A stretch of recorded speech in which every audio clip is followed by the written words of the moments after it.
Hello everyone and welcome to Medical Ultrasound Academy. So today we are going to discuss on the anatomy of the uterus and the cervix. It is not easy for you to understand medical ultrasound if you don't understand the anatomy. You must understand the anatomy so that you localize exactly where you want to scan and you can write your report pertaining to a certain anatomical region that you have examined. So let's talk about the detailed anatomy of the uterus. The introduction. The uterus is a hollow, thick-walled, muscular female reproductive organ located in the true pelvis between the urinary bladder anteriorly and the sacrum posteriorly. Its primary functions are menstruation, implantation of the fertilized ovum, fetal development during pregnancy, and the expulsion of the fetus during childbirth. So the gross anatomy of the uterus. So here we have, that's the uterus that we are talking about. That's the uterus that we have here. So the size and the weight of the uterus in nulliparous women, the length is between 7 to 8 centimeters. The width is between 4 to 5 centimeters. The thickness is between 2 to 3 centimeters. And the weight is 40 to 60 grams. So in multiparous women, after childbirth, larger and heavier, weight 60 to 90 grams. So you can see the anatomical regions of the uterus. There we have with the vagina down here. We do have with the cervix here. And this portion of the uterus called the isthmus. Then with the body of the uterus.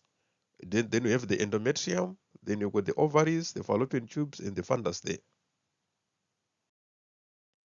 So the normal position of the uterus. So the uterus assumes different positions.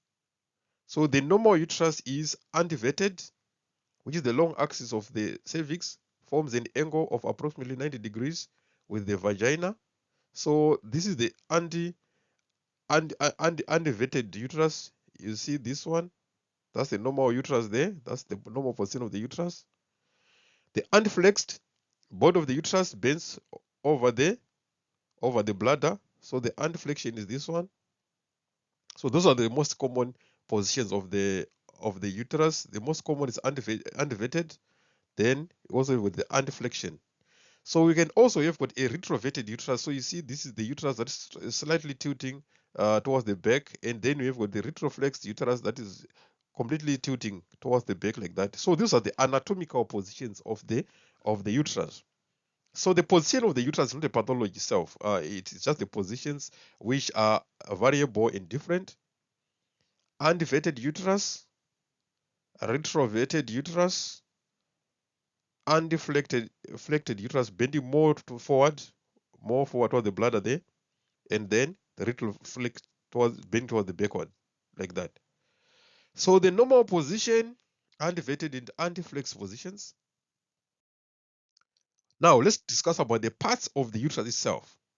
So the uterus is divided into 4 main regions. We do with the fundus, you see, which is the green area there.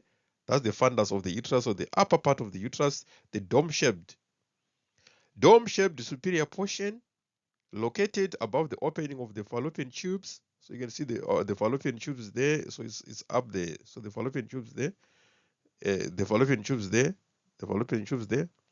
So located above the opening of the fallopian tubes, important obstetric landmark. Fundal height is measured during pregnancy. So the body is the second part of the uterus, or the corpus. So the largest portion of the uterus extends from the fundus to the isthmus, contains the uterine cavity, site of implantation and fetal development. So you can see here the yellow area there, that's the body of the uterus. The green portion, that's the fundus, and the blue region is there, is the cervix. So that's the uterine fundus there. So the uterine body is this one that you are seeing there. And then you got the uterine cavity, which is here. So the surfaces of the body, the anterior surface, called the vesical surface, related to the urinary bladder. The posterior surface of the bladder, called the intestinal surface, related to the bowel loops and the rectal uterine pouch. So those are the main surfaces of the uterus. With the anterior surface and the posterior surface. So the isthmus of the uterus, narrow constricted region between the body and the cervix. So you can see this area there, the blue one, that's the isthmus of the uterus there. Approximately 0.5 to 1 centimeter long, forms the lower uterine segment during pregnancy. So it forms the lower uterine segment during pregnancy. So that's the area where cesarean sections are done, the isthmus of the uterus there. Clinical significance, that's the common site for lower segment cesarean sections, LSCS. So the cervix, that's the lower cylindrical portion projecting into the vagina. So you can see that's the cervix there, it projecting into the vagina there, and this is the uterus that we have there. So the length of the cervix, this is very critical in obstetrics ultrasound, approximately 2.5 to 3 centimeters long. So the divisions of the cervix, we've got the supravaginal portion above the vagina, we've got the vaginal portion, portio vaginalis, projects into the vaginal cavity. So the cervical openings. So let's talk about the cervical openings. So the internal os, opening between the uterine cavity and the cervical canal. So you've got the os here, here. That's where you've got the internal os, and then you've got the external os there. The external os opening between cervical canal and the vagina. So it is here. The internal os, the external os. The shape, nulliparous woman is circular. In multiparous women is transverse slit. So the uterine cavity, the cavity is small compared with the size of the uterus. Shape in coronal section is triangle. In sagittal section is slit-like. Dimensions, capacity approximately 5 to 10 milliliter in non-pregnant state. So the layers of the uterus. Layers of the uterine wall.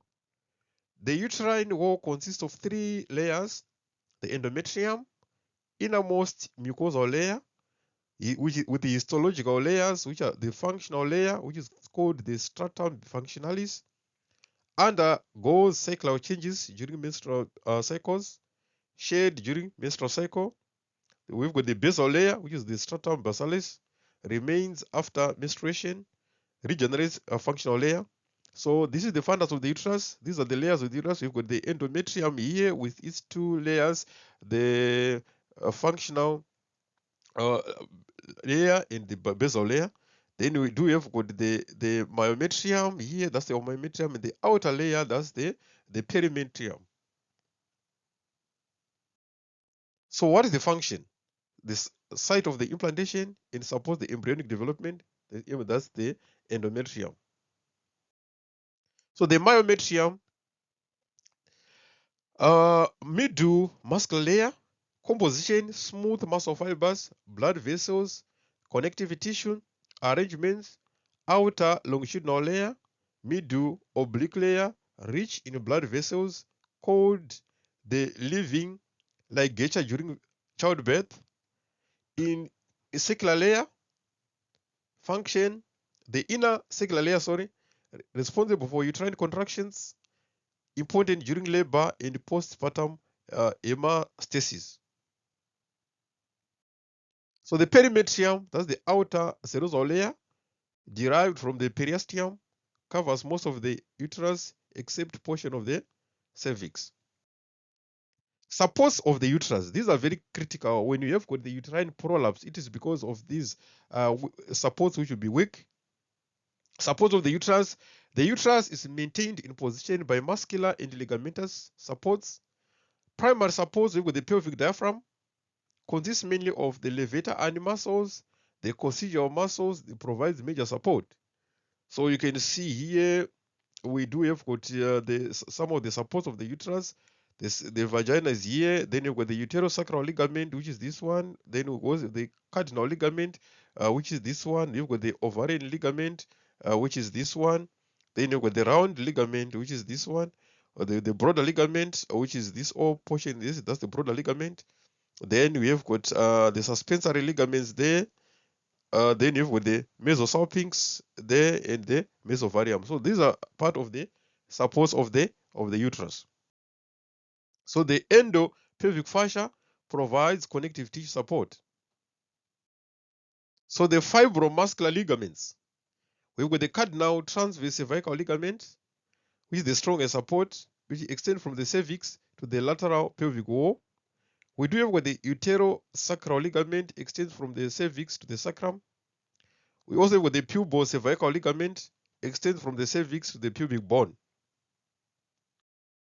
So the secondary supports of the uterus, we have got the round ligament, extends from the uterine horns to labia majora through inguinal canal, maintains anteversion. The broader ligament, double layer of peritoneum, supports uterus laterally. So some of these things, sonographically, you won't be able to see them.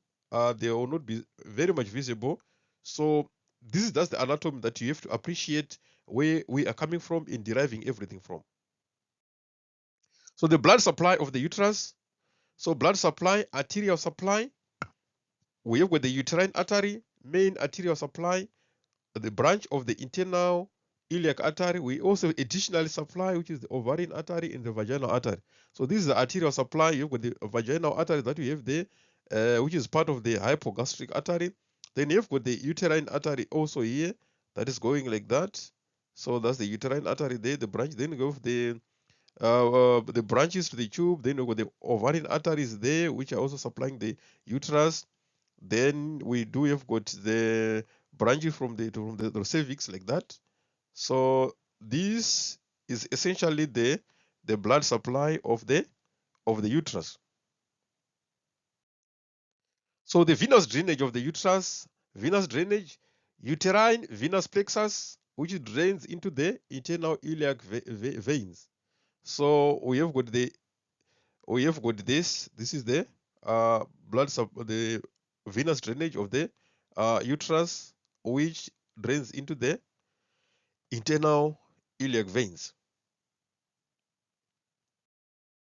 So the lymphatic drainage of the uterus, you also understand that you can have conditions like pelvic congestion or the varicose veins in the pelvis, especially during pregnancy. So this you have to do with the lymphatic drainage of the uterus itself, or the cervix itself, and sorry, of the pelvis itself.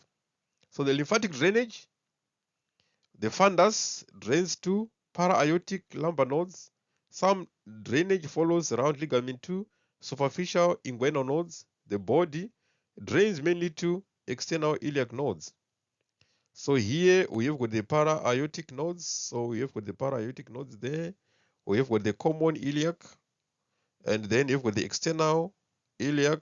Then this is the uh, lymphatic drainage of the uterus. So the cervix drains to the internal iliac nodes and the sacral nodes, external iliac nodes. So some of these you don't really see them because if they are not enlarged, these nodes, you don't really see them on ultrasound, but you have to appreciate the background of everything. So the nerve supply, we've got the sympathetic fibers, origin T10 to L2 spinal segments. So when we with an atonic uterus, you just have to appreciate that the way it is coming from the nerve supply. So you can see the sympathetic system there, then the parasympathetic system there, which are supplying the uterus. So the functions of vasomotor control and the pain transmission from the sympathetic fibers. So you got the parasympathetic fibers. So here, origin S2 to S4 pelvic splanchnic nerves, and the functions regulate uterine activity. Sorry, it regulates the uterine activity. So, ladies and gentlemen, this is the brief anatomy of the uterus, the cervix, and the blood supply, the support of these structures, the lymphatic drainage of this system, and the nerves which actually supply these pelvic organs. So in a nutshell, this is the short anatomy of the uterus. So if you understand, if you appreciate this anatomy, when you build up, when you're doing the sonographic anatomy now, you see how these structures appear like on ultrasound. Some of the structures that we're talking about, like the nervous supply, the lymphatic system or supply, are very difficult for you to visualize on ultrasound. But when you just understand the background, know the lymphatic system, you can build up on the pathology nicely, and you can also report on your cases without problems. Thank you so much for your time. Let's meet again in the next lecture when we talk about the anatomy of the ovaries. When we talk about the anatomy of the ovaries, then we can move on to the sonographic appearance of these various pelvic organs. Thank you so much.